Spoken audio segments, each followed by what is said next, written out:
ये तो हम सब जानते ही हैं कि प्लास्टिक हमारी हेल्थ और एनवायरनमेंट दोनों के लिए ही हार्मफुल है। फिर भी प्लास्टिक हमारी लाइफ का एक इम्पॉर्टेंट हिस्सा बन चुका है। हम कितनी ही कोशिश कर ले बट प्लास्टिक को हम अवॉइड नहीं कर सकते और डे बाय डे इसका यूज़ बढ़ता ही जा रहा है। फिर वो चाहे फूड स्टोर करने के लिए हो, फ्रूट्स स्टोर करने के लिए हो या पानी स्टोर करने के लिए ये बॉटल्स। अब पानी की इस बॉटल को हम खरीदने के बाद इसे महीनों यूज़ करते हैं, बट क्या आप जानते हैं कि इन प्लास्टिक की बॉटल्स की भी एक्सपायरी होती है और हमें इन्हें कब तक यूज़ करना चाहिए? आज इस वीडियो में हम यही जानेंगे। बॉटल्स या प्लास्टिक कंटेनर के निचले हिस्से पे एक कोड दिया जाता है जिसे रेजिन आइडेंटिफिकेशन कोड या RIC कहते हैं, जिसमें रेजिन का मतलब होता है सब्सटेंस। यानी कि इन कोड या नंबर के ज़रिए हम यह पता कर सकते हैं कि इस प्लास्टिक में कौन सा सब्सटेंस यूज़ किया गया है और ये भी पता कर सकते हैं कि वो पर्टिकुलर प्लास्टिक की बॉटल या कंटेनर हमें कब तक यूज़ करना चाहिए। ट्रायंगल शेप में ये कोड प्लास्टिक की क्वालिटी, उसकी एक्सपायरी डेट और उसकी टॉक्सिसिटी लेवल को बताता है। पूरी दुनिया में 60 तरह के प्लास्टिक्स का ही यूज़ किया जाता है। इन सभी प्लास्टिक को अलग अलग कोड दिए गए हैं जो कि 1 से 7 तक है, जिससे इन प्लास्टिक की पहचान होती है और हमें यह पता चलता है कि इसमें से कौन सा प्लास्टिक हमारे लिए सेफ है।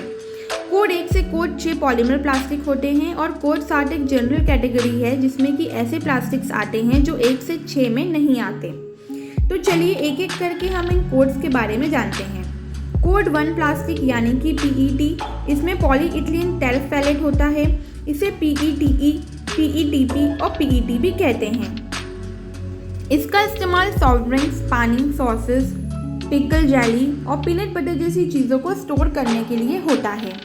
यह 100% रिसाइकल है, यानी कि इनका रीयूज़ किया जा सकता है। नेक्स्ट है कोड 2 या HDPE plastic, high density polyethylene. यह थर्मोप्लास्टिक पॉलीमर है जो पेट्रोलियम से बनाया जाता है। यह सबसे ज़्यादा यूज़ होने वाला प्लास्टिक है क्योंकि इसको बनाना आसान है और इसे रिसाइकल भी किया जा सकता है।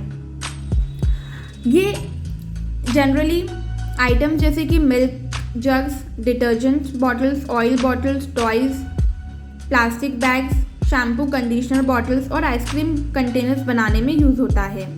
थर्ड है PVC, पॉलीविनाइल क्लोराइड। यह plumbing pipe, cable wire, raincoat, insulation wires, toys, shampoo bottles बनाने में यूज़ होता है। इनमें खाने का सामान रखना बहुत ही खतरनाक है।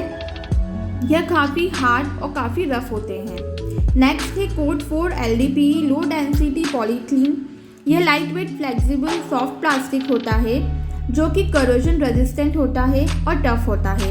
यह प्लास्टिक फूड स्टोर करने के लिए, कंटेनर्स और मेडिसिन की पैकेजिंग में यूज़ होता है। इसे फूड स्टोर करने के लिए सेफ माना गया है। हालांकि दूसरे प्लास्टिक की कंपैरिजन में इसे रिसाइकल करना थोड़ा सा मुश्किल होता है। नेक्स्ट है कोड 5 PP यानी कि पॉलीप्रोपाइलिन। ये second most widely produce plastic है। PP का इस्तेमाल कंटेनर्स, दही के कप, मेडिसिन की बॉटल्स, चिप्स पैकेट, माइक्रोवेव में यूज़ होने वाले बर्तन बनाने में होता है। यह प्लास्टिक स्टोरेज के पर्पज़ से सेफ है। इसे रिसाइकल भी किया जा सकता है, बट यह फैटी फूड अल्कोहल के कांटेक्ट में आने के बाद फॉर्मल्डिहाइड को रिलीज़ करता है जिससे इसकी क्वालिटी अफेक्ट होती है। नेक्स्ट है कोड 6 PS या पॉलीस्टायरीन। यह single use plastic light weight है। इसमें स्टायरीन एंड बेंजीन नाम का केमिकल पाया जाता है। पॉलीस्टायरीन को रिसाइकिल नहीं कर सकते। डिस्पोजेबल्स, बाइक हेलमेट और भी दूसरे use and throw plastic items बनाने में इसका यूज़ होता है।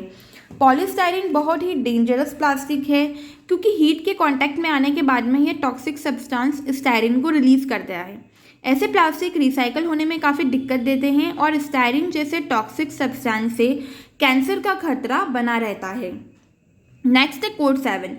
इस कोड में वो सारे प्लास्टिक्स आते हैं जो कि 1 से 6 में नहीं इंक्लूड होते। इस प्लास्टिक को PCB कहा जाता है जिसका फुल फॉर्म है पॉलीकार्बोनेट। ये प्लास्टिक रिसाइकल नहीं किया जा सकता। इस प्लास्टिक से baby bottles, CP cups, water cooler jugs, car parts, DVDs और फूड पैकेजिंग में इसका यूज़ होता है।